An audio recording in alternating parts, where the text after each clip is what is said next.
जय हिंद विद्यार्थी मित्रों, हूँ यश मोदी आप सबનું આત્મનિર્માણ એજ્યુકેશન પોર્ટલ પર હાર્દિક સ્વાગત કરું છું। મિત્રો, આજે આપણે ભારતના ઇતિહાસના સૌથી હાર્ડમાં હાર્ડ ટોપિક વિશે અભ્યાસ કરવાનો છે। હવે તમે સમજી શકો છો, જ્યારે ટોપિક હાર્ડ હોય ત્યારે તેની પાયાની સમજ કેળવવી ખૂબ જ જરૂરી હોય છે। તો આ ટોપિક વિશે આપણે દરેકે દરેક કોન્સેપ્ટ પહેલા સમજીશું, ત્યારબાદ આના દરેકે દરેક ફેક્ચ્યુઅલ ઇન્ફોર્મેશન યાદ રાખવાનો પ્રયત્ન કરીશું। तो आज આપણે મિત્રો દક્ષિણના રાજવંશ વિશે જાણવાનું છે। દક્ષિણના રાજવંશમાં સંગમ યુગ વિશે જાણવાનું છે। ધ્યાનથી યાદ રાખો, સંગમ યુગ વિશે આપણે જાણવાનું છે। તો તમને થવું જોઈએ કે સર આ સંગમ યુગ શું છે? તો મિત્રો સંગમ યુગ આપણે એમ કહી શકીએ કે ભાઈ બહુ બધા સાહિત્યકાર કોઈ એક જગ્યા સ્થાને ભેગા થયા અને ત્યાર ઘણું બધું સાહિત્યની રચના કરી। એ સાહિત્યની રચના કરી ત્યારે એ સાહિત્ય પુરાવાના આધારે જે યુગની ઇન્ફોર્મેશન મળે તેને આપણે સંગમ યુગ કહી શકીએ છીએ। તે સાહિત્ય પુરાવા જે મીટિંગ દરમિયાન મુખ્યત્વે ત્રણ યુગ જે ત્રણ વંશ હોય એનો ઉલ્લેખ જોવા મળ્યો છે, જે આપણે કહી શકીએ છીએ કે ભાઈ ચેર છે, પાંડ્ય છે અને ચોલા વંશ છે। તમે ધ્યાનથી જોશો કે ભાઈ ચેર વંશ તો હાલના કેરાલામાં તમે જોઈ શકો છો, હાલનું કેરાલા છે ને ત્યાં આગળ ચેર વંશ હતું। તમિલનાડુ વિસ્તાર છે ત્યાં આગળ પાંડ્ય વંશ જોવા મળી રહ્યો છે અને તમે ચોલામાં જોશો તો અમુક વિસ્તાર તમિલનાડુ અને અમુક વિસ્તાર આંધ્રપ્રદેશમાં જોવા મળી રહ્યો છે। તો આના પરથી તમારા મનમાં ઘણા બધા હાલમાં ડાઉટ થતા હશે, સર શરૂઆત કેવી રીતે કરે છે? તો મિત્રો આપણે આજે સંગમ યુગ વિશે જાણવાનું છે। સંગમ યુગ તો તમે આમ ઈસવીસન પૂર્વે 322 ની વાત કરીએ મિત્રો, તો ઉત્તર ભારતમાં તો મૌર્ય વંશ હતું, તમને ખ્યાલ જ છે। એક ઓર્ગેનાઇઝ સોસાયટી હતી, એટલે મીન્સ આપણે એમ કહી શકીએ કે જે પહેલા આપણા ભારતના લોકો એક ટ્રાઇબલ સોસાયટી જે કબીલાઈ વ્યવસ્થામાં રહેતા હતા એની બદલે એક વિકસિત અવસ્થામાં આવી ગઈ, જ્યાં યોગ્ય પ્રશાસન હોય, દરેકે દરેક હાલની તારીખમાં જે રીતે જોવા મળે છે કે દરેક વસ્તુ એકદમ વ્યવસ્થિત ઢબે હોય, ખેતી હોય તો એકદમ વ્યવસ્થિત ઢબે હોય, એના ઉપર પ્રોપર પ્રમાણે ટેક્સ લાગતા હોય, વેપાર હોય તો એના માટે અમુક મસ્ત રીતે રૂલ્સ બનાવ્યા હોય, પછી કોઈને દંડ આપવાનો હોય તો એના માટે પણ પ્રોપર રૂલ્સ બનાવવામાં આવે। એટલે મીન્સ ઓર્ગેનાઇઝ સોસાયટી હાલની તારીખમાં જે આધુનિક સોસાયટી છે તે રીતે વિકસિત હતી। તો તે જ દરમિયાન દક્ષિણ ભારતમાં પણ ત્રણ વંશોનો ઉલ્લેખ મળ્યો છે, તે પણ ઓર્ગેનાઇઝ હતી। હવે એ બંને વચ્ચે ડિફરન્સ શું છે તો એ તો આપણે સ્પષ્ટપણે જોઈ શકીએ છીએ કે ભાઈ જે મૌર્ય યુગના લોકો હતા તો આટલા મોટા વિસ્તારમાં ફેલાયેલું હતું મૌર્ય શાસન, તો એકદમ આમ વિકસિત અવસ્થામાં હતા। જ્યારે દક્ષિણના રાજવંશની મિત્રો વાત કરીએ તો એટલા બધા મૌર્ય યુગની સાપેક્ષે એટલા બધા ઓર્ગેનાઇઝ અને આધુનિક નતા। તો આપણે એમ કહી શકીએ કે ભાઈ આ જે મૌર્ય વંશ છે તો હાલની તારીખમાં કેરાલા પછી મુંબઈ એમ મેટ્રો સિટી જેવા હતા એમ કહી શકાય। ને જ્યારે આપણે ચોલ, ચેર, પાંડ્ય જે દક્ષિણના રાજવંશો છે તો હાલના ગામડાના વિસ્તારના લોકો જેવા હતા। તો આના પરથી તમે સ્પષ્ટપણે સમજી શકો છો કે બંનેમાં અહીંયા ગામડામાં આમ થોડું વિકસિત ગામડું આપણે કહી શકીએ, ગામડામાં પણ બધી વ્યવસ્થા તો હોવાની પરંતુ આની સાપેક્ષ થોડી લોઅર કક્ષામાં હોવાની। આપણે આ દરેકે દરેક વિશે આપણે બેઝિક કોન્સેપ્ટ સમજવાનો છે। તો ટૂંકમાં એમ સમજી લો કે ભાઈ ઈસવીસન પૂર્વે 300 થી 300 આમ અંદાજિત સમયગાળો છે વિદ્વાનોના મત મુજબ। ત્યાં આગળ એક સંગમ યુગ એટલે સંગમ એટલે જુદા જુદા સાહિત્યકાર કવિઓની એક જગ્યા પર બેઠક થઈ, લિટરેચર લખવામાં એ વખતે આવ્યું હતું। તે દરમિયાન જે યુગનો ઉલ્લેખ મળ્યો છે એનો યુગનો અભ્યાસ કરવાનો હોય એને સંગમ યુગ કહેવાય। ઈસવીસન પૂર્વે 300 થી 300 દરમિયાન તો મુખ્યત્વે આ ત્રણ રાજવંશનો ઉલ્લેખ મળે છે। તમે જોઈ શકો છો ભાઈ ચેર, પાંડ્ય અને ચોલા વંશનો ઉલ્લેખ મળે છે, તેના વિશે અભ્યાસ કરવાનો છે। તો હવે આના અભ્યાસ કરતા પહેલા આપણે થોડી બેઝિક ઇન્ફોર્મેશન જાણવી પડે કે સર સભ્યતાનો ઉદય કેવી રીતે થાય છે, કોઈ સોસાયટી ઓર્ગેનાઇઝ ક્યારે બને છે તેના વિશે। તમે વિચાર કરો કે કોઈ વ્યક્તિ આમ જોઈએ ને કે ભાઈ આદિ માનવથી એકદમ પરફેક્ટ વ્યક્તિ, હાલના આધુનિક વ્યક્તિ સુધીની સફર કેવી રીતે બનતી હોય છે તેના વિશે તમે બેઝિક સમજ મેળવશો તો તમે આને પ્રોપર રીતે સમજી શકશો. અત્યારે કેવું થતું હોય છે, જ્યારે આપણે ચોલા વંશ, શેર વંશ અથવા કોઈ પણ રાજવંશની વાત કરતા હોય તો લોકોની એક્સપેક્ટેશન એવું હોય છે કે ના ના આ તો બહુ જ આધુનિક લોકો છે, બહુ જ બધું સ્પષ્ટ રીતે હોય છે, પરંતુ એ માણસોએ જે ધીરે ધીરે ખેડાણ કર્યું એને આમ ભૂલી જતા હોય છે. જે પરિશ્રમ કર્યો, જે સંઘર્ષ કરીને આ ડેવલપ સોસાયટી, ઓર્ગેનાઇઝ સોસાયટી બનાવી તેના વિશેની એમ કહેવાય કે ઇન્ફોર્મેશનનો મિત્રો બહુ જ અભાવ હોય છે. તો પહેલા આપણે કોન્સેપ્ટ ટોક વિશે જે બેઝિક સમજ મેળવી લઈએ, ત્યારબાદ ફેક્ચ્યુઅલ ઇન્ફોર્મેશનની વાત કરીશું મિત્રો.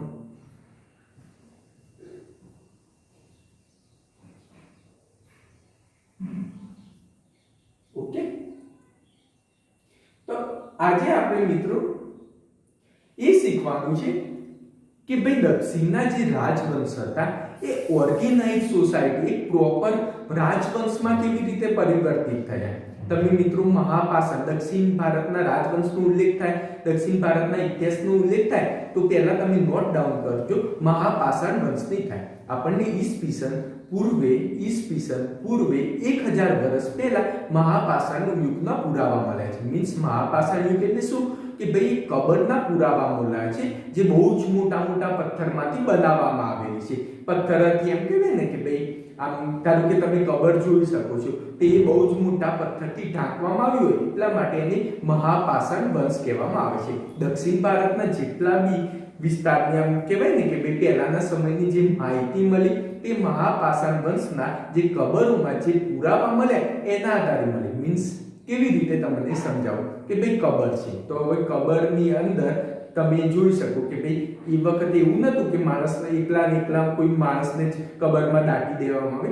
માણસની સાથે ત્યાં આગળ એવી પ્રથા હતી કે માણસની જોડે એની વસ્તુ પણ દાટવામાં આવતી હતી. હવે તમે વિચાર કરો કે કદાચ તમે અથવા કોઈ તમારો કોઈ ફ્રેન્ડ છે તેમનું મૃત્યુ થઈ જાય, આપણે એવું તો ના વિચારી શકાય તો પણ એમ વિચારે કે ભાઈ મૃત્યુ થઈ જાય કે એને કોઈ જગ્યાએ કબરમાં દાટવામાં આવે છે, તેની જોડે એની જે વસ્તુ હોય તે કદાચ એમ સમજો કે ભાઈ કોઈ તમારો ફ્રેન્ડ નાઈ છે તો એમની કાતર હોય, પછી એમની જોડે જે ધંધા માટે જે ઉપયોગ જેટલા બે સાધનો કરતો એની જોડે દાટી દેવામાં આવે. તો હવે વર્ષો પછી તમે એ જગ્યાનું સંશોધન કરશો તો તમને મળશે કે ભાઈ કાતર મળશે, એ બધું મળે ને મિત્રો. તો બસ તો એના ઉપરથી તમે એ રીતે ઇન્ફોર્મેશન લગાવી શકો કે ના કે ભાઈ આ રીતે હતું એ દરમિયાન આવી વસ્તુ કઈ થઈ હશે. તો બસ તો મહાપાષાણ યુગમાં પણ તમને જુદા એમ કહેવાય ને યુદ્ધના સાધનો છે એનો ઉલ્લેખ બહુ જ વધુ પ્રમાણમાં મળ્યો. તેના પરથી આપણે એમ કહી શકીએ કે ભાઈ એ વખતે મનુષ્ય હશે પશુપાલન કરતો હશે.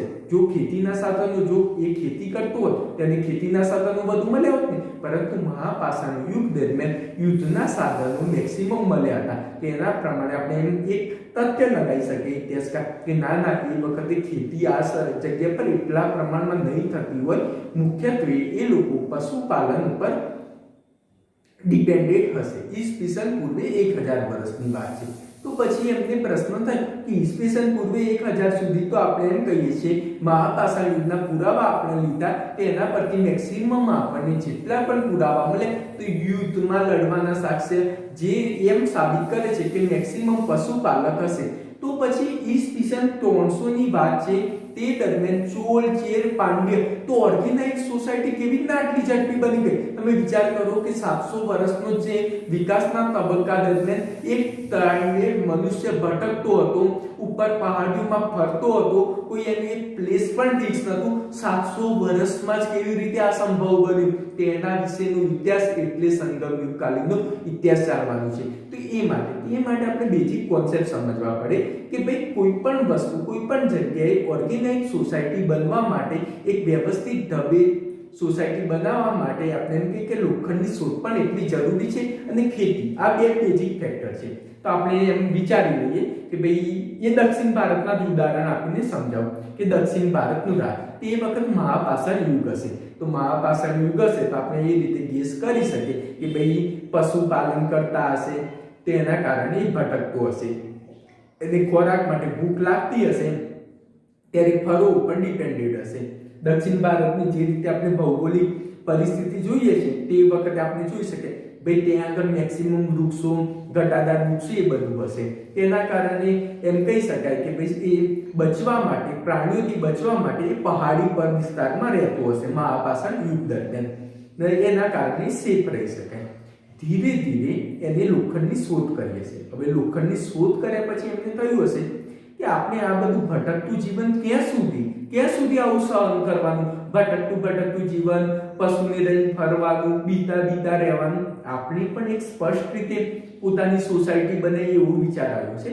તો પછી ત્યારબાદ એમને ખેતીની શોધ થઈ. હવે ખેતીની શોધ થઈ, લોખંડની શોધ થાય પછી ખેતીનું આમ કહેવાય કે ભાઈ આ રીતે આપણે કોઈ વસ્તુ વાવીએ છીએ તો મસ્ત રીતે ઉગી જતું હોય છે. તો ખેતીનો શોધની જે પદ્ધતિ હોય એમને આવડી ગઈ. હવે ખેતી કરવા માટે પણ તમારે જમીન તો જોઈએ. દક્ષિણ ભારતનું તમે જોઈ શકો તો મેક્સિમમ ઘટાદાર વૃક્ષોથી છવાયેલું હતું. તે માટે લોખંડની શોધ બહુ જરૂરી છે. જ્યાં સુધી દરેકે દરેક વૃક્ષોને કાપી અમુક વિસ્તાર સુધી તમે ખેતર ના બનાવી શકો ત્યાં સુધી તમે કેવી રીતે ખેતી કરો? તમને ખેતી કરવાની પદ્ધતિ તો આવડી ગઈ છે, પરંતુ તમારી પાસે જમીન જ નથી. તો કેવી રીતે? તો એ જમીન બનાવવા માટે, પ્યોર ઉપજાઉ જમીન કરવા માટે તમારે પહેલા લોખંડનું એક કુહાડી જેવું તો હોવું જોઈશે. એ લોકોએ લોખંડની શોધ થયા પછી કુહાડીની મદદથી આપણે એમ કહી શકીએ કે ભાઈ કોઈ નિશ્ચિત વિસ્તારમાં જંગલો કાપી દીધા હશે અને પછી ત્યાં આગળ ખેતી કરવાની શરૂઆત કરી હશે. ખેતી કરવાની શરૂઆતના કારણે એમનું જીવન સ્થાયી થયું. તમે વિચાર કરો કે પહેલા એ લોકો ભટકતા હતા, તો ભટકતામાંથી સ્થાયી જીવન ત્યારે જ થાય જ્યારે ત્યાં આગળ ખેતીની પ્રોપર રીતે શરૂઆત થઈ હોય. તો પછી પ્રોપર રીતે ખેતીની શરૂઆત થઈ, સ્થાયી જીવન એક જગ્યાએ રહેતા થયા. બધા પહેલા એવું જ્યાં ઈચ્છા થાય ત્યાં આગળ અલગ અલગ પહાડી સંભાળતા હતા, એની જગ્યાએ કોઈ સ્પષ્ટ રીતે રહેતા થયા છે. પછી અંદર ખેતીનું પ્રમાણ વધતું થયું.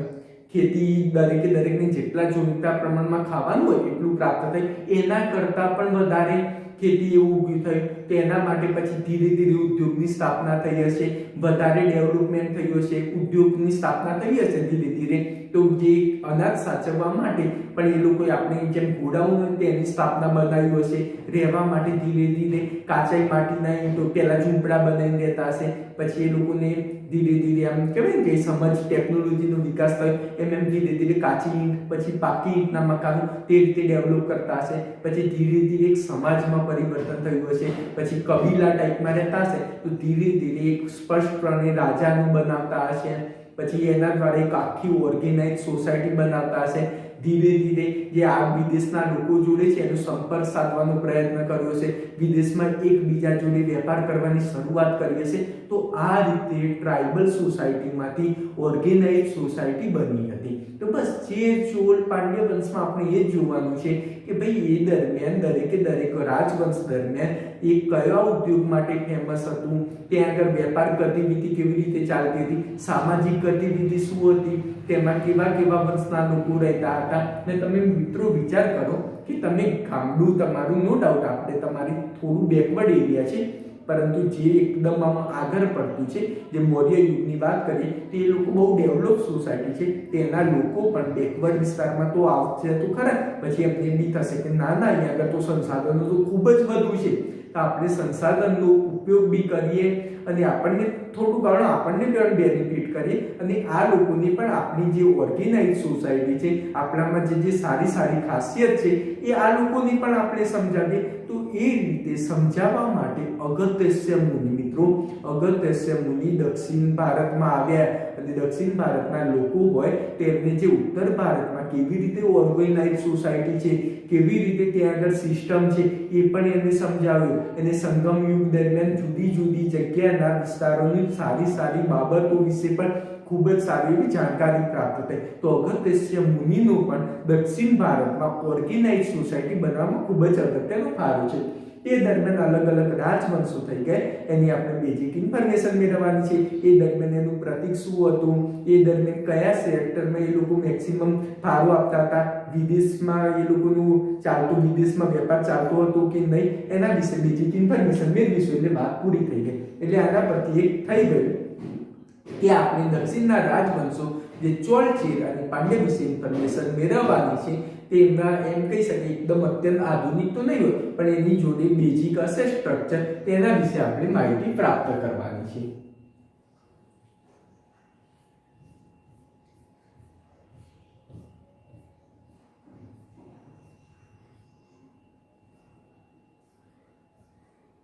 ઓકે મિત્રો, સંગમ યુગ.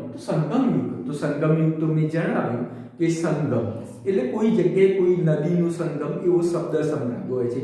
ઘણી બધી જગ્યાએ તમે સંગમ શબ્દ જોઈ શકતા હોય છે.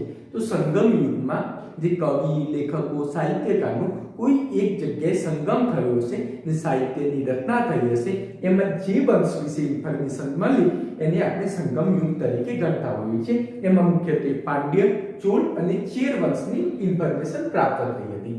તો પાંડ્ય વંશ, તો ત્યાં કરીએ સાહિત્ય, જે સંગમ સાહિત્ય આપણે જાણ્યું, પછી આપણે એમ કહીએ ને કે વિદ્વાનોએ એનું એનાલિસિસ કર્યું, એમને પાંડ્ય વંશ વિશે નીચેની ઇન્ફોર્મેશન પ્રાપ્ત થઈ. તો સૌપ્રથમ પાંડ્ય વંશનો ઉલ્લેખ મેગેસ્થનીસે કર્યો હતો. બહુ જ મસ્ત વાત કરી છે. તમને ખ્યાલ હશે કે મૌર્ય યુગ દરમિયાન મેગેસ્થનીસ આવ્યો હતો, રાજ દરબારી હતો. તેમને પાંડ્ય શાસકનો ઉલ્લેખ કર્યો છે. પાંડ્ય શાસક વિશે ઘણી બધી ઇન્ફોર્મેશન આપી હતી. પાંડ્ય શાસક વિશે એને કીધું હતું કે આગળ માતૃસત્તાત્મક હતા, એ લોકો તે મોતી માટે ખૂબ જ પ્રખ્યાત હતા. તો આ વિશે તો તમને બેઝિક ઇન્ફોર્મેશન, આ ટાઈપના પ્રશ્ન એક્ઝામમાં પૂછાઈ શકે કે ભાઈ પાંડ્ય વંશનો સૌપ્રથમ ઉલ્લેખ કોને કર્યો? તો મેગેસ્થનીસે કર્યો. એ સેના માટે જાણીતા હતા? તો મોતી માટે. તો હવે તમને થવું જોઈએ કે સર મોતી માટે કેવી રીતે? તો તમે જોઈ શકો કે ભાઈ પાંડ્ય, તો પાંડ્ય હાલ કઈ જગ્યાએ આવ્યું છે? તમિલનાડુ. તમિલનાડુને એમ કે મદુરાઈ વિસ્તાર એ સાઈડ આવ્યું છે.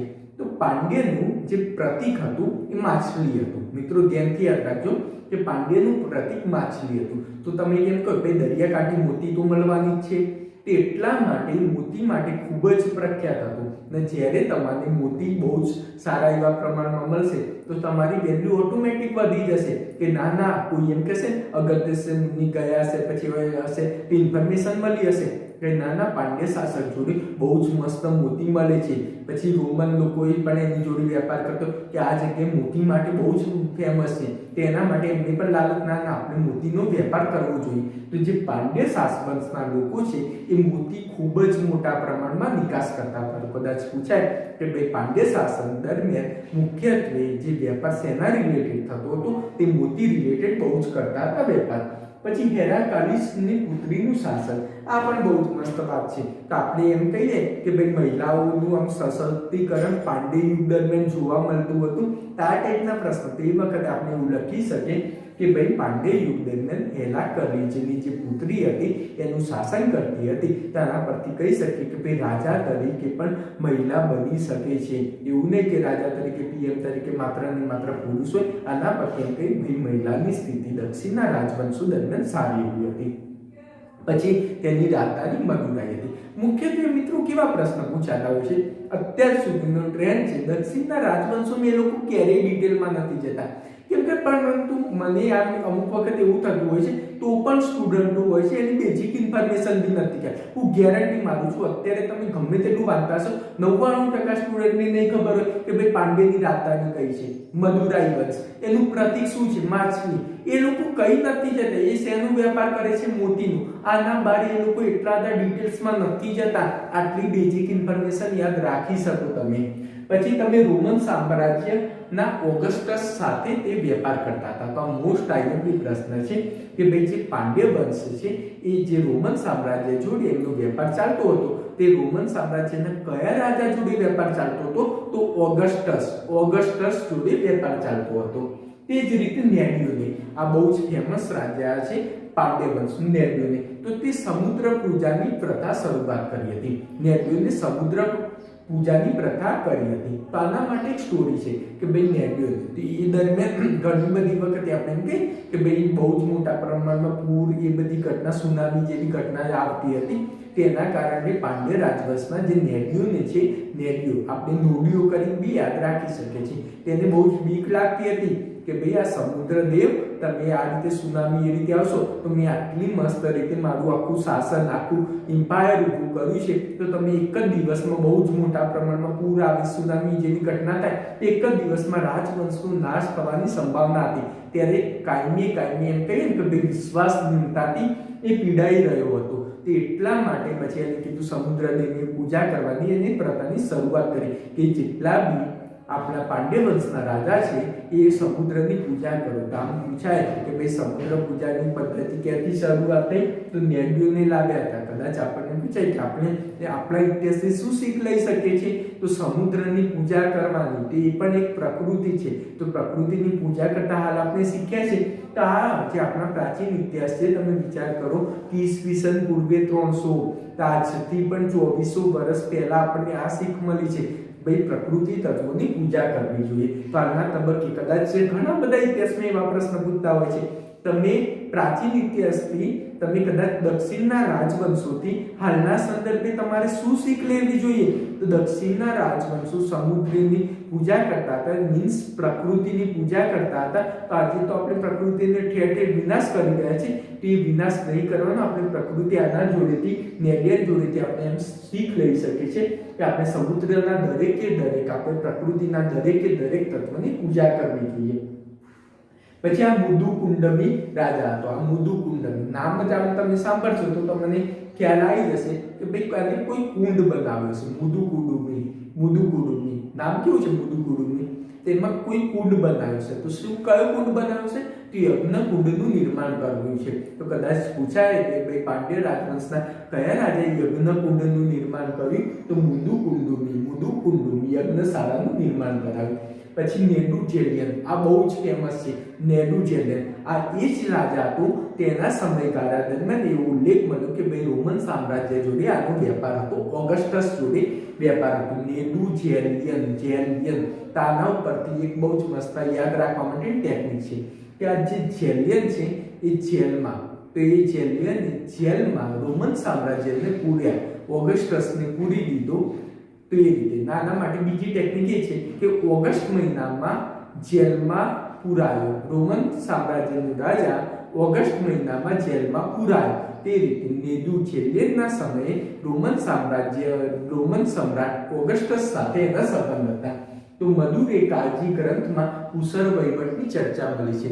તો મદુરે કાજી કરીને ગ્રંથ છે, એમાં ઉલ્લેખ મળ્યો છે કે ભાઈ નેડુચેલિયન છે કુશળ વહીવટ કરતા હતો. અને પતુપાતુ ગ્રંથ છે જેમાં જીવન વિવરણ એમનું મળ્યું છે. તો કદાચ પૂછાય કે ભાઈ નેડુચેલિયનનો ઉલ્લેખ કઈ જગ્યાએ મળ્યો છે? તો પતુપાતુ અને મદુરે કાજી. હવે તમને એમ યાદ કેવી રીતે રાખશો? તો મિત્રો તમે પાંડ્યની રાજધાની શીખવાડી કે મદુરાઈ હતી. તો મદુરાઈ ઉપરથી જે ગ્રંથ બન્યું મદુરે કાજી એના ઉપર કુશળ વહીવટનો ઉલ્લેખ મળે છે. તમને રાજધાની ઉપર જ ગ્રંથનું નામ યાદ આપ્યું છે, એ પણ યાદ રાખજો. પછી ચોલ વંશ. તો ચોલ વંશનો ઉલ્લેખ કાત્યાયન છે ને, એમને સૌ પ્રથમ ચોલ વંશનો ઉલ્લેખ કર્યો હતો. તેનું પ્રતીક વાઘ હતું. બહુ જ મોસ્ટ આઈએમપી છે, ભૂતકાળમાં પણ આ પ્રશ્ન પૂછાઈ ગયો છે કે ભાઈ ચોલ વંશનું પ્રતીક શું હતું? વાઘ હતું. તો તમે કેવી રીતે યાદ રાખીશો? તો તમે એ રીતે યાદ રાખવાનું કે ભાઈ ચોલ લોકો ચોરી કરતા હતા. એટલે મૌર્ય સામ્રાજ્ય વાળાએ ભાગ સંરક્ષણ માટે ભાગ રાખ્યા હતા. ધ્યાન રાખવા, ખજાનાના ધ્યાન રાખવા માટે ભાગ રાખ્યા હતા. તો આ સ્ટોરી ઉપરથી તમે જ્યારે પણ ચોલ હોય તો તમને યાદ આવી જશે ભાઈ ચોલ માટે મૌર્ય વંશવાળાએ ભાગ રાખ્યા હતા. તે રીતે યાદ રાખી શકશો. તે પેન્નાર અને વેલારુ નદી વચ્ચે આવેલું હતું. મોસ્ટ આઈએમપી છે ભાઈ. એક સાઈડ પેન્નાર નદી હતી, પછી વેલારુ નદી, એના વચ્ચે ચોલ વંશ આવેલો હતો. તો આ ભૂતકાળમાં પણ પ્રશ્ન પૂછાયો છે કે ભાઈ ચોલ વંશ કઈ નદી વચ્ચે આવ્યું હતું? તો પેન્નાર અને વેલારુ નદી વચ્ચે આવેલું હતું. તેની પ્રથમ રાજધાની મલનુર હતી. મોસ્ટ આઈએમપી પ્રશ્ન છે કે ભાઈ એમની પ્રથમ રાજધાની કઈ હતી? મલનુર.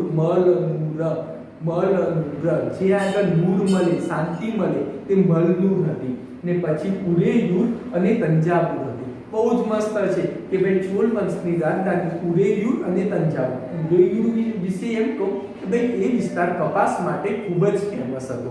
ઉરેયુર વિસ્તાર શેના માટે બહુ ફેમસ હતો? તો કપાસ હોય એટલે કપાસના વસ્ત્રો માટે ફેમસ હશે. તાના પરથી આપણને બે ઇન્ફોર્મેશન મળી કે ભાઈ જે પાંડ્ય વંશના રાજા હતા એ મોતી માટે ફેમસ હતા, અને ચોલના રાજા હતા એ કાપડ માટે ફેમસ હતા, સુતરાઉ કાપડ માટે. ને તમે વિચાર કરો કે આપણી જે ઉષ્ણકટિબંધીય વિસ્તાર હોય એ જ જગ્યાએ તમને અમુક વિસ્તાર વસ્તુ મળે, જેમ કે કપાસ. તો કપાસની ખેતી કઈ પશ્ચિમી યુરોપમાં ના થતી હોય એટલા પ્રમાણમાં, એ માટે ઉષ્ણકટિબંધીય વાતાવરણ જોઈએ, એ વાતાવરણ પરફેક્ટ હતું, એટલા માટે કપાસ માટે પ્રખ્યાત હતા. રોમન સામ્રાજ્યવાળા લોકો આવ્યા, તેમના વસ્ત્રો જોઈને પ્રભાવિત થઈ ગયા, હા આ લોકો તો જો જબરજસ્ત કપડાં પહેરે છે. એ વખતે એમની લાલચ જાગીને અહીંયા આગળથી બહુ જ મોટા પ્રમાણમાં સુતરાઉ કાપડ જે વસ્ત્રો હોય ત્યાં આગળ રોમનમાં લઈ ગયા. એ લોકો જે એકદમ અમીર વર્ગ હોય એ કપડાં પહેરતા હતા, એના કારણે તમે એનું મહત્વ સમજી શકો છો. પછી આમાં ચોલ વંશનો ફેમસ રાજા આ કરિકલ. આ કરિકલ વિશે તો બહુ જ જબરજસ્ત છે. આ કરિકલે છે એના દરમિયાન ભેંડીનું યુદ્ધ થયું. આ ભેંડી નથી, ભેંડીનું યુદ્ધ થયું હતું, જેમાં એકલા હાથે 12 રાજાઓને હરાયા છે, 12 રાજાઓને હરાવ્યા છે. એ માટે એટલે આ જે ચોલ વંશનો કેરિકલ વિશે તેમ કે ભાઈ લોકોને પટ્ટા મારવા છે કે ફટકારવાનું, તો વન મેન આર્મી જેવું કામ હતું. એકલા હાથે 12 જણોને હરાવ્યા હતા. 12 જે મોટા મોટા રાજાઓ હતા તેમને હરાવ્યા હતા. તેમને કુંભારની સ્થાપના કરી હતી. તો કુંભાર એમની રાજધાની હતી, એમની સ્થાપના કરી હતી ને તેમને 1,60,000 મુદ્રા છે એ પાટીના પલેને આપી હતી. તો એમને સારું એવું સાહિત્યકારની રચના કરતો હતો. આ પટ્ટીના પલેને એને 1,60,000 સોનાની મુદ્રા આપેલી હતી. એટલે એના પરથી કહી શકાય કે કરિકલ માત્ર ને માત્ર મારવામાં પ્રખ્યાત નતો, એ દાન પણ એટલા મોટા પ્રમાણમાં કરતો હતો. પછી ચેર વંશ. ચેર વંશની વાત કરી મેં આગળ પણ બતાવ્યું હતું. ભાઈ કેરળમાં ચેર વંશ જોવા મળે છે. હવે કેરળમાં ચેર વંશ જોવા મળે એનું પ્રતીક તો હોય ને, મેં આગળ સમજાવ્યું તો ચેર. હવે તમને એ રીતે યાદ રાખી શકો, તમારે ચેરી ખાવી છે તો ચેરી કેવી રીતે ખાશો, તો તમે ધનુષથી જ ખાવી પડશે ને. તો મિત્રો ધનુષથી મારી બાણ મારીને તમે ચેરીને પાડી શકશો, એટલા માટે તમે પ્રતીક ચેરી યાદ રાખી શકો છો. તો ઉદયન ચેરલ પ્રથમ શાસક હતા. આ બહુ જ ફેમસ નામ છે કે ભાઈ ચેર વંશના પ્રથમ શાસક કોણ હતા, તો ઉદયન ચેરલ. ઉદયન ચેરલ, ઉદય નામ પણ યાદ રાખી શકો છો. પછી તેના દરમિયાન પરનાર કરીને તમિલ કવિ થઈ ગયા. અત્યાર સુધી 5 વખત એક્ઝામમાં પૂછાઈ ગયું છે કે પરનાર કવિ કયા વંશ સાથે સંકળાયેલા હતા. 99% લોકો પાંડ્ય લખીને આવ્યા છે, પરંતુ એ ચેર વંશ સાથે જોડાયેલા હતા. કેમ કે પરનાર હતા, એમને એમ રાખવાનું કે ભાઈ ચેરી બહુ ભાવતી હતી, એટલા માટે ચેર વંશ સાથે સંકળાયેલા હતા. તેમની રાજધાની ભંજી હતી. ભંજી કે ભંજી એ રીતે યાદ રાખી શકો છો. ને તે કુરુક્ષેત્રમાં યુદ્ધમાં ભાગ લીધો હતો. તો તમને એમ પૂછાય કે ભાઈ નીચેના પૈકી કયા શાસકોએ કુરુક્ષેત્રના યુદ્ધમાં ભાગ લીધો હતો, તો ચેર વંશના શાસકોએ કુરુક્ષેત્રના યુદ્ધમાં ભાગ લીધો હતો ને તેમને કુરુક્ષેત્રના જે વીર યોદ્ધા છે એમને જમાડ્યા હતા. ને આદિક ઈમાન શેરડીની ખેતી કરતો હતો. તો આદિક ઈમાન કરીને પણ રાજા હતો જે ચેર વંશ દરમિયાન શેરડીની ખેતીની શરૂઆત કરી હતી. પછી સંગમ યુગ દરમિયાન તો તમને ખ્યાલ છે કે મેં અત્યાર સુધી આપણને જેટલી પણ આ બધી ઇન્ફોર્મેશન બની તો 3 સંગમ થયા હતા. સાહિત્યની મીટિંગ થઈ હતી, જેમ આપણે સાહિત્ય એકેડમીની મીટિંગ હોય ને એ જ રીતે સંગમ યુગની મીટિંગ થઈ હતી. ત્યાં આગળ બહુ જ મોટા પ્રમાણમાં સાહિત્યની રચના થઈ હશે. એના પરથી તો આપણને ઇન્ફોર્મેશન મળી છે. તો આપણને 3 સંગમ યુગ જે મીટિંગ ક્યારે થઈ હતી એના અધ્યક્ષ કોણ હતા એ તો ઇન્ફોર્મેશન મેળવવી પડે. તો પ્રથમ સંગમની મીટિંગ મદુરાઈ ખાતે થઈ હતી. તો બહુ જ મસ્ત, તમે વિચાર કરો કે મદુરાઈ, તો મદુરાઈ કોનું સ્થળ છે, પાંડ્ય શાસકનું. તો આના પરથી પૂછાય કે ભાઈ બધી સંગમ જે મીટિંગ થઈ હતી એનો ખર્ચો કોને પૂરો પાડ્યો, તો પાંડ્ય શાસકો. તો તમે આ રીતે યાદ રાખી નાખો, પ્રથમ અને ત્રીજું મદુરાઈ, પહેલું અને ત્રીજું મદુરાઈમાં થયું હતું ને જે સેકન્ડ છે એ કપાટપુરમમાં થયું હતું. કપાટપુરમ એટલે એમ કહી શકાય કે ભાઈ પહેલું સંગમ. આપણે એ રીતે આપણે તો ગમે તેમ કરીને યાદ રાખવું છે, તો આપણે એમને યાદ રાખી શકીએ કે ભાઈ પહેલું સંગમ મદુરાઈમાં થયું હતું. મદુરાઈમાં એટલી બધી મોટી કવિઓએ સાહિત્યકારોએ વાત કરી, એના કારણે લોકોનું માથું કપાળ હોય એ દુખાવા માંડ્યું. એટલા માટે કે ભાઈ હવે તો બહુ થયું, તમે બહુ જ બધું સાહિત્યની રચના કરી હતી, હવે તો શાંતિ રાખો. એટલા માટે બીજી મીટિંગ તમે કપાટપુરમમાં રાખો. કપાટ એટલે અમારું માથું થોડું શાંતિ પડે એટલા માટે. તો કદાચ પૂછે તો તમે ડાયરેક્ટ યાદ રાખી, મારા શબ્દો યાદ રાખજો, તમે આરામથી યાદ રાખી શકશો. નહીં તો આ રીતે કોઈ તમને યાદ નહીં રાખે. હું ગેરંટી મારું છું, ગોખવું હોય તો ગોખી લેજો, એક્ઝામમાં નહીં આવડે. એક્ઝામમાં કન્ફ્યુઝન થઈ જાય. ચેર આવે ત્યારે ધનુષ, પાંડ્ય તો માછલી, એવું આવી જાય. કેમ કે સ્ટોરીથી યાદ રાખ્યું છે. પાંડ્ય માછલી મોતી, ચેર ધનુષ, આ રીતે યાદ રાખશો તો જ યાદ રાખશે. ચોલ કપાસ, એ રીતે યાદ રાખી શકો. પછી અધ્યક્ષ અગત્ય વૃત્તિ હતા. પછી આના અધ્યક્ષ તોલાકાપીયર સંસ્થાપક અધ્યક્ષ અગત્ય વૃત્તિ. તો આ બહુ મસ્ત છે કે પહેલામાં અધ્યક્ષ અગત્ય વૃત્તિ. તો અગત્ય વૃત્તિ નતા કે એ બે ઉત્તર ભારતમાંથી આવ્યા હતા કે ભાઈ આપણે તો બહુ બધી ઓર્ગેનાઇઝ સોસાયટીના જાણકાર છીએ, તો અધ્યક્ષ તો હું જ બનાવી, હું તમને સમજાવીશ ભાઈ કેવી રીતે થાય. તો પ્રથમ અધ્યક્ષ અગત્ય ઋષિ, પછી બીજા તોલ્કાપિયર અને થર્ડમાં નક્કીરર. તો આના પરથી તમને બેઝિક ઇન્ફોર્મેશન મળી ગઈ કે ભાઈ પ્રથમ અધ્યક્ષ કોણ હતા? તો અગત્ય ઋષિ. બીજા કોણ હતા? તોલ્કાપિયર. તો બહુ કપાળ દુખાય તો પછી એનું પછી બહુ માથું ના ખાવાનું હોય, તમે એને તોલી નાખો કે ભાઈ બસ બહુ થઈ ગયું, તો તોલ્કાપિયર. અને પછી મદુરાઈમાં નક્કીરર. તો આના ઉપરથી એમ કે ભાઈ તમે પ્રોપર સ્ટ્રેટેજી સંગાતે 3 યાદ રખાવશો. પ્રથમ મદુરાઈમાં થયું, તો મદુરાઈમાં થયું એટલા માટે કપાળ દુખાવા માંડ્યું, તો કપાટપુરમ, બીજી મીટિંગ કપાટપુરમમાં થઈ. પાછું મદુરાઈમાં થઈ, તો મદુરાઈમાં લાસ્ટમાં મીટિંગ થઈ ત્યારે કીધું બસ હવે બહુ મીટિંગ થઈ, નક્કી કરો, કોઈ રચના કરો સાહિત્યની. એટલા માટે લાસ્ટમાં નક્કી કરી દીધું, એટલા માટે એનું અધ્યક્ષ નક્કીરર. તો આના પરથી યાદ રહી ગયા. પહેલામાં કોણ? અગત્ય મુનિ. પછી સેકન્ડમાં કોણ? તોલ્કાપિયર. અને લાસ્ટમાં નક્કીરર. ને પછી પાંડ્ય રાજા ખર્ચો પાંડ્ય રાજાએ ભોગવ્યો હતો, એ પણ પૂછાતું હોય છે. પછી મહાકાવ્ય, તો જે આ શીલ તમે જોઈ શકો છો, શિલ્પધિકારમ. તો આ મહાકાવ્યની રચના ચેર શાસક સેનગુટુ વંદના ભાઈ ઇલાંગો આદિકલે કરી હતી. તો બહુ જ મસ્ત છે. કદાચ તમને પૂછાય કે ભાઈ શિલ્પધિકારમ મહાકાવ્યની રચના કોને કરી હતી? તો આદિકલે. જેનામાં આદિ વિશે જાણકારી મેળવવાની ક્ષમતા છે એ જ શિલ્પની સ્થાપના કરી શકે. તો આ રીતે યાદ રાખી શકો કે ભાઈ જેનામાં આદિ વિશે ઇન્ફોર્મેશન મેળવવાની ક્ષમતા હોય એ જ શિલ્પ વિશે ઇન્ફોર્મેશન મેળવી શકે. શિલ્પધિકારમનો અર્થ નુપુરની કથા થાય છે. આ મહાકાવ્યમાં કોવલન નાયક અને કણકી નાયિકાની પ્રેમ કથા નુપુરની ચારે બાજુ ફરે છે. બહુ જ મસ્ત વાત કરી છે. એ તો આમાં તમે વિચાર કરો કે શિલ્પધિકારમનો અર્થ નુપુરની કથા થાય છે, ને આ મહાકાવ્યમાં કોવલન જે અમે આગળ વાત કરી ને કે ભાઈ કોવલનના જે હતા એમને સંબંધ હતા, તો કોવલન નાયક અને કણકી નાયિકાની પ્રેમ કથા નુપુરની ચારે બાજુ ફરે. તો તમને પૂછાય કે ભાઈ શિલ્પધિકારમ શું છે? તે એક પ્રેમ કથા છે.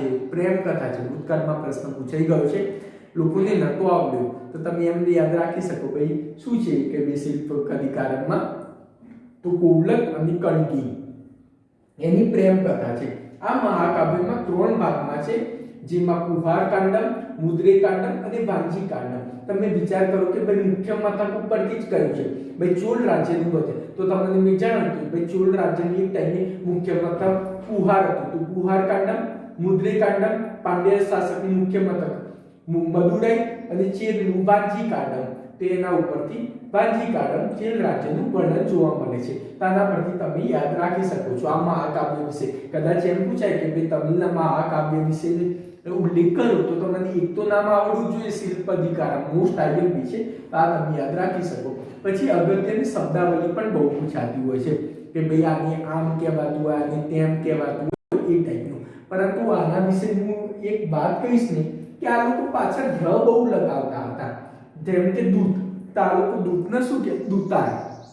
તમે જુઓ કે ભાઈ મંડલમ છે ને, ઓકે. પછી ઓરાર, તો ગુપ્તચરને ઓરાર કહેતા હતા. એક જ મિનિટ મિત્રો, તમે જુઓ કે આમ કેવું હોય મિત્રો, મંત્રી હોય એને અમેજ કહેવાય. તો જેને મેચ ના કરી શકાય એવો અમેજ, એની પાછળ બી આ લોકો શું લગાવ? અમેચર, તો મંત્રી. તો આ રીતે પાછળ પૂછાય. કદાચ તમને પૂછાય નીચેની શબ્દાવલી શેના રિલેટેડ છે, ઓપ્શન્સમાં અલગ અલગ યુગ આપ્યા હોય ત્યારે પાછળ જો તાર, યાર એવા શબ્દો હોય ને તો એમ સમજી લેવાનું કે ભાઈ આ સંગમ યુગ દરમિયાન જે નામ હશે એ જ હશે. પછી પુરોહિતા, તો આના ઉપરથી તો ખબર પડી જાય કે ભાઈ બ્રાહ્મણ હોય અને પુરોહિત માટે શબ્દ વપરાયો છે. પછી સેનાપતિ, યાર તો તને એ પણ ખ્યાલ આવી જાય કે ભાઈ સૈન્ય પ્રમુખ માટે વપરાયો છે. દૂતાર, તો દૂત માટે વપરાયો હશે, એ પણ ખબર પડી જાય. પછી ઓરાર, ઉરાન આ મોસ્ટ આઈએમપી છે, 99% પૂછાવાના ચાન્સ છે. કોઈ એક્ઝામિનરને પૂછવું હોય આમાંથી તો ઉરાન અને અમે છે આ બેમાંથી પૂછવાના બહુ જ ચાન્સ છે. તો તમને પૂછાય કે ઉરાન શું છે, તો ગુપ્તચર માટે આ શબ્દ વપરાયો છે, જાસૂસ માટે. મંડલમ શેના માટે વપરાય છે કે ભાઈ સંપૂર્ણ જે રાજ્ય હોય એના માટે મંડલમ વપરાય. આમાં મિત્રો કેવું હોય કે ભાઈ મંડલમ પછી ઉર હોય એને ગામ કહેવાય, પછી ઉર હોય એને ગામ કહેવાય, નાડુ વેલનાડુ એ માટે વેલનાડુ એટલે નાડુ હોય એને પ્રાંત કહેવાય, પછી ઉર એટલે જે નગર હોય નાનું ગામ હોય એને ઉર કહેવાય અથવા પેરુર કહેવાય, પછી સિરુર કે સિર્યુર તો જે નાનું ગામ હોય એને સિરુર કહેવાય, અને જે મુડુર એટલે તમે જોઈ શકો છો કે જે જૂનું ગામ હોય એ મુડુર કહેવાય, અને પટ્ટીનમ આ પટ્ટીનમ છે ને એ કિનારાનું શહેર હોય એને પટ્ટીનમ કહેવાય મિત્રો. તો આ રીતે તમે દરેક શબ્દાવલી છે એના વિશે ઇન્ફોર્મેશન મેળવી. મુખ્યત્વે મિત્રો યાદ રાખજો, ગેરંટી આપું છું, કાં તો શબ્દાવલીમાંથી પ્રશ્ન પૂછાશે, કાં તો એનું વડું મથક અને પ્રતીક શું છે અને શેના માટે ફેમસ છે એ વસ્તુ પૂછાશે. ને આના પરથી આમ જીપીએસસી મેન્સ ને બધા કેવું હોય છે કે ભાઈ વિદેશ નીતિનો ઉલ્લેખ કરો. એટલે વિદેશ નીતિ શું યાર, રોમન સામ્રાજ્ય જોડે આમ અમુક વસ્તુ કેવું હોય મિત્રો, ઇન્ફોર્મેશન ઇતિહાસમાં એટલી ઓછી હોય તો મોટું બનાવી નાખવું પડતું હોય. કદાચ તમે એમ પૂછાય કે ભાઈ સંગમ યુગના સમયગાળા દરમિયાન વિદેશ નીતિનો ઉલ્લેખ કરો, તો આપણે બેઝિક સમજ કરવાની ભાઈ એ શેના માટે ફેમસ હતું, મોતી માટે. તો મોતીનો વેપાર રોમન સામ્રાજ્ય જોડે કરતા હશે. રોમન સામ્રાજ્યમાં મોતીની ખૂબ જ માંગ હતી ને લોકોને આમ હતું તેમ હતું એવું રીતે. પછી તે જ રીતે તમે ચોલ વંશ દરમિયાન કપાસની ખેતી, કપાસની વધુ ડિમાન્ડ હતી એના માટે કરી. પછી તમે અમુક વસ્તુ ઇતિહાસમાં નોર્મલ સમજ પણ રાખશો તો પણ તમે ઘણું બધું લખી શકશો. ઇતિહાસના પ્રશ્નો લખવા માટે તમારે થોડું બેઝિક તમે વિચાર કરો કે જે જગ્યાએ કપાસ ઉગતા હશે તો કપાસ માટેની અમુક ટેક્સ માટેની સિસ્ટમ રાખેલી હશે, પછી કપાસની ખેતી માટેના અમુક નીતિ નિયમો રાખ્યા હશે એના માટે બેઝિક. પછી એના માટે વિદેશ વેપાર થતો હશે તો એના સંરક્ષણ માટે સૈનિકો રાખ્યા હશે. પછી આ રીતે તમે વિસ્તાર જોઈ શકો.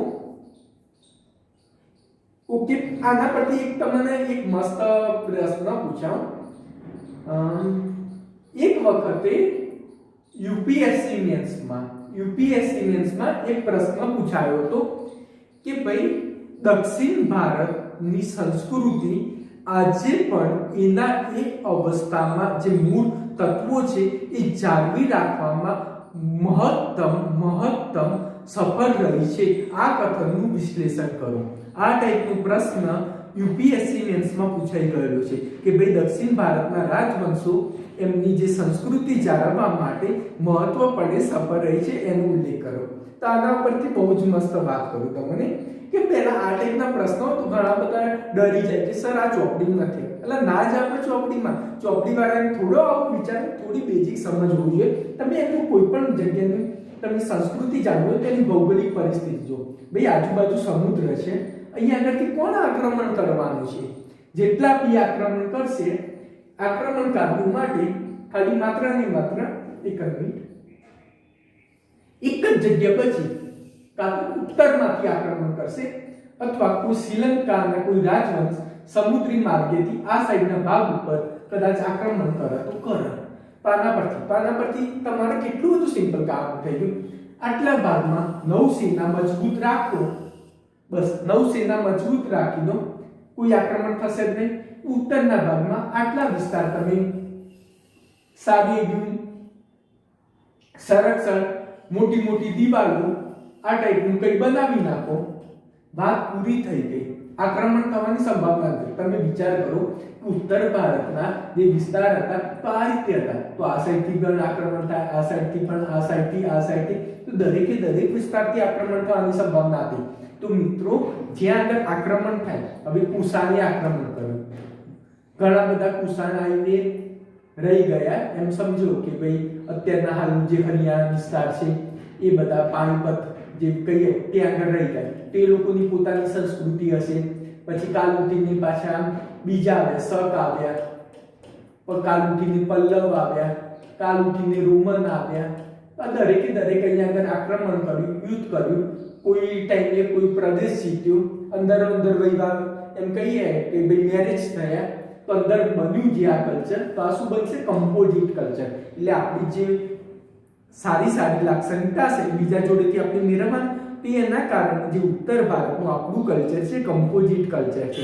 અત્યારે હું મારી જ વાત કરું તો મેં ઘણી બધી વસ્તુ પહેરી હશે તો એ મારી કલ્ચરની નહીં હોય, કદાચ એવું હોય કે પશ્ચિમી સંસ્કૃતિની પણ ઇફેક્ટ હોય, એ ઇફેક્ટ ત્યાં આગળ વધુ. પરંતુ અહીંયા આગળ એટલા મોટા પ્રમાણમાં દક્ષિણના રાજવંશોમાં એટલા મોટા પ્રમાણમાં આક્રમણ જ નથી થયા, તો ક્યાંથી અહીંયા આગળ કમ્પોઝિટ કલ્ચર આવવાનું?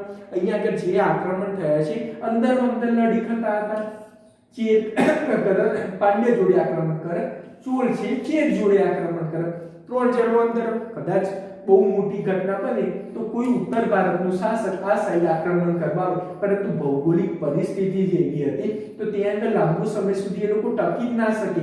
એટલા માટે એમને ત્યાં કે ભાઈ તમે અમારી અંદર છો એમ કરીને પાછા જતા રહેતા હતા. તેના કારણે અહીંયા આગળનું જે કલ્ચર જોવા મળે છે એ કમ્પોઝિટ એટલા પ્રમાણમાં નથી જોવા મળતું.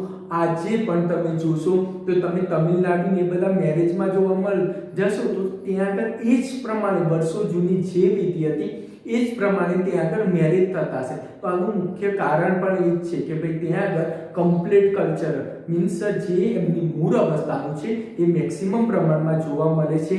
નો ડાઉટ ઉત્તર ભારતના આપણા લોકો ત્યાં આગળ ગઈને બસ્યા છે, એના કારણે કોઈ પણ કલ્ચર એકદમ આમ પ્યોર શુદ્ધ વ્યક્તિ ના હોઈ શકે, થોડું કમ્પોઝિટ જોવા મળે, પરંતુ ઉત્તર ભારતની સાપેક્ષે ઓછું કમ્પોઝિટ કલ્ચર અહીંયા આગળ જોવા મળતું હોય છે. એનું મુખ્ય કારણ એની ભૌગોલિક પરિસ્થિતિ. આ મિત્રો બેઝિક કોન્સેપ્ટ હોય છે આ ટાઈપના. હવે વિચાર કરો કે હવે હું એમ નથી કહેતો, પરંતુ તમે કમ્પેરિઝન કરો કે ભાઈ દક્ષિણ ભારતના રાજવંશ જે બીજી જગ્યાએ ચલાવવામાં આવતા હોય છે તો ખરેખર આ પ્રકારની જાણકારી આપવામાં આવતી હોય છે.